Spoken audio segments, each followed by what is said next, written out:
Everybody, welcome back. Today's video is going to be a little bit longer than normal, but hopefully it will be useful, entertaining, informative, hopefully all of those things. It is nearly the end of summer here in Australia in the southern hemisphere, which means it's nearly the end of winter in the northern hemisphere.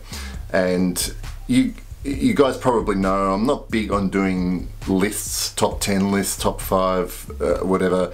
It's difficult for me to do top 10 winter, top 10 autumn, top 10 spring, top 10 summer, because a lot of the people that watch my channel are in different parts of the world. And so what I do like to do is, as it approaches the end of the warmer season or the end of the colder seasons, I am going to do today my top 20 favorite spring/summer fragrances.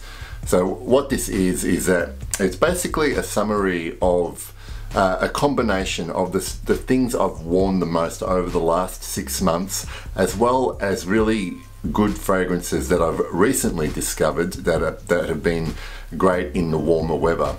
So when I'm talking about this list, I'm obviously talking about stuff that I've worn quite a bit, and also stuff I've tested even very recently that I've just discovered and it'd be perfect for the warmer weather, which will hopefully let a lot of my subscribers who are in the northern hemisphere think about stuff that they might want to add to their wardrobe or sample for your upcoming warmer months.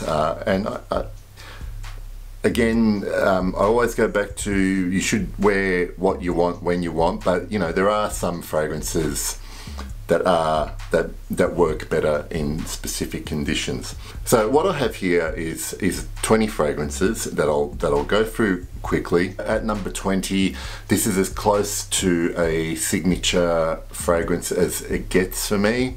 It's over the last 12 months been my most worn fragrance, and that is Terre de Hermes. This is a Parfum. I think it's called Pure Parfum. It is just a great all-round fragrance, and I wear it all year round, but this particularly works well when it starts to warm up. It's a little bit softer, a little bit more subdued than the EDT, which I prefer, and it's got, on me, great performance. It's Terre de Hermes Pure Parfum. Now, number 19 is a very, very recent discovery. In fact, I've only worn it a couple of times, and I haven't worn it enough to do a review of it yet. But what I do know is that it's a really lovely fragrance from Gallagher Fragrances, and one of their more probably overlooked ones, and that is Lorraine. I hope I pronounced that correctly. I've just been blown away by how lovely this combination of fruit and floral has worked on my skin, and for me, this is, out of the Discovery sample set that I got, this one has performed the best on my skin. A lot of people talk about the other great Gallagher fragrances, Bergamust and Amongst Waves, but this one is one that should be checked out. Again, it's very unisex, but I have been enchanted by it. That's Lorraine. Okay, so 18 is one from left field, not one normally associated with warmer weather fragrances, but I wore this quite a bit when our springtime started to warm up a little bit, and it just worked. And this one, probably you need to keep the sprays at a minimum, but this lovely greeny leather aromatic fragrance, and a classic called Quorum by Antonio Puig. There's lots of stuff about it. It's been around for years and years. It's a classic in my books. It's very, very cheap to find and buy, and I definitely think this current formulation works pretty well. At number 17, now this one is Absinth by Nasomatto. This is another more recent discovery. And along with Onda, this one is in my top 2 favorite from that house of Nasomatto. Lovely green vetiver. There is wormwood here, which is one of the ingredients into making absinthe. I don't drink absinthe. I've never had it, so I don't know what it tastes like. But what I do know is this is a really gorgeous, probably one of the most wearable Nasomattos there are, and it's a great spring fragrance. At number 16, I'm putting in Dior Sauvage Eau de Parfum. Now this has been toned down. They've made it a little bit warmer. I have a review on it. There's vanilla. There's some star anise in there, but it still works. Probably not so much in the hottest weather, but this is a great spring weather, even a summer evening weather fragrance. Sauvage EDP. My books, it's an improvement on the original. Number 15, my most recent review, and I won't say too much about it, it's from Thierry Mugler. It's Ultra Zest. I consider this an all-year fragrance, but shines with a little bit of warmth, and it's just a really happy, sun is out fragrance. And number 13 is one I've mentioned before. I'm not sure if I've done a full review on this one. This is from the house of Diptyque. It is 34 Boulevard Saint-Germain.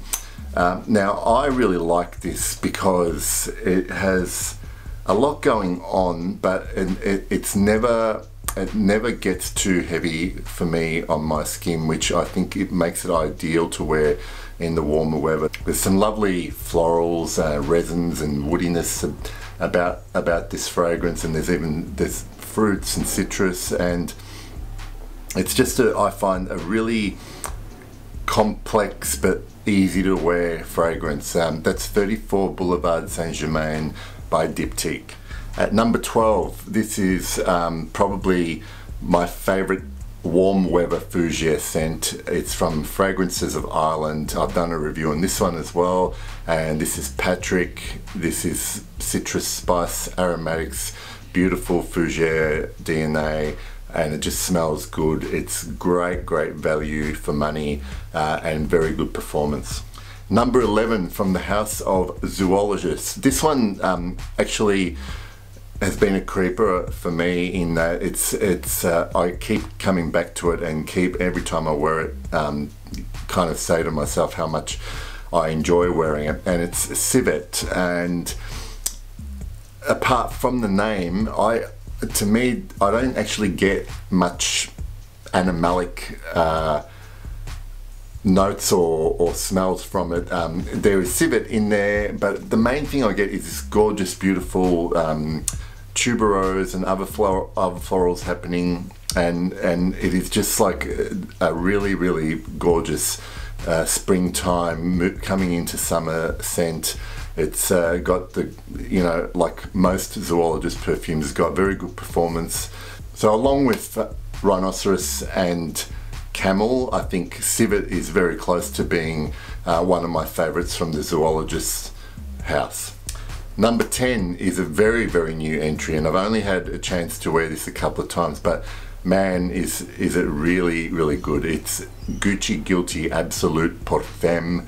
This is one of the lushest, juiciest blackberry notes, and wearing it just almost is kind of mouth-watering, and I think it's absolutely fine for guys to wear. I don't think it leans too feminine at all. I've got both the Parfum, which is the leather one, but this one that's just been released, Parfum, is perfect for warmer weather. And number 9 is one I wore a lot over summer this year, in recent months. I took it traveling with me, and I wore this quite often, and it always just did the job. The bright, powerful citrus green of Zerjov Neo. This hardly gets any bad words said about it or written about it. and it just does the job. If I just have one criticism of it, is that I find it maybe a little bit linear on my skin, but if you just want to smell good for a good amount of time and something that works in the heat that's not going to get cloying and keep you fresh, you can't go wrong with Zerjoff Neo. At number 8, Aqua Fahrenheit from Christian Dior. Again, great hot weather scent as well, and best way to describe this for me is that it's Fahrenheit DNA, which I think is, the original Fahrenheit is still okay to wear in warmer weather, but this one has, you know, I'm oversimplifying it, but it's got the grapefruit added on the top, and that just brings it to another level as a summer scent. So that's Christian Dior Aqua Fahrenheit. I think it's still reasonably easy to find, and I hope it's not discontinued, but I have a big bottle, so I don't care. Number 7 is always going to be on this list. Cedrat Boise by Mancera. It is just gorgeous, sexy, fruity, woody musk fragrance. It gets compared to Aventus. I don't see really much similarity. It's just a beautiful fragrance, great performance, as you would expect from Mancera, and it just smells good, just smells good. At number 6, another, you know, pretty much staple now for my warmer weather months, and that is Tom Ford's Grey Vetiver Eau de Parfum version. Lovely grapefruit over that quite, I find, dry vetiver with added spices like nutmeg and pimento, and on me this one has very, very good performance, and it's perfect, you know, off a scent. It works really well in a lot of situations, formal or casual. Number 5, one I've recently done a review on, and for me quite easily the best one in this line from Gallivant, and that is Brooklyn. This gorgeous sweet orange over really lush flowers, like I think there's gardenia, and it just works really well. This blend is just quite original to me, like not really anything I have smelled, and it has got really good performance, and it's just a really uplifting fragrance as well. It's one of those fragrances that can change your mood, and on a hot day it's just really putting a smile on your face. Number 4 is a fragrance relatively cheap, especially here, and one that just works is probably the Dumb Reach fragrance in this list. It does its job. It just smells clean, it smells good, and it's a crowd pleaser. And this is Versace pour Homme, lemon, neroli, on a base of lovely clean musk, and you can't go wrong. Versace pour Homme. It's cheap enough to not worry too much about its performance, but it's one that I think you can quite easily overspray and not have any issues with. Okay, so this next one at number 3 is again a newer discovery that I've been sampling, and I'm shouting out to Chris from Mr. Siage, who sent me a sample of this. This is from the house of Joe Malone, which I have not had any experience with prior to this, and this is Earl Grey and Cucumber. And I've got to say, when I read the name of the fragrance, I wasn't actually too keen to try it, but when I sprayed it on, I was really pleasantly surprised. And it doesn't actually smell to me like Earl Grey tea and cucumber, but because bergamot is an essential ingredient in Earl Grey tea, you get quite a bit of that, and there's a sweetness to it, and I think there's beeswax that kind of help that smell like tea, and somehow this cucumber note just works with that combination. And on my skin it was really good, and I wore it a couple of times in a warm afternoon, and it just did really well. in terms of how it smelled, but again, with this type of scent and with this one here, I just wish it had better longevity, but it's still worth smelling because I thought it was a great smell.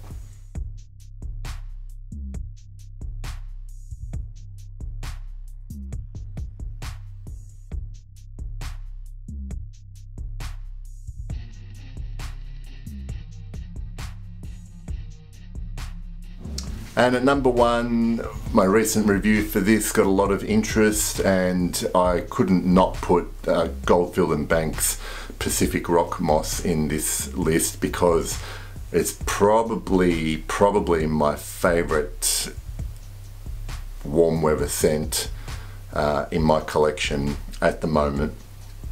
Great longevity. Again, to describe it, it's the feeling of ocean spray in your face, but it's not your standard aquatic fare like Aqua de Gio or cool water.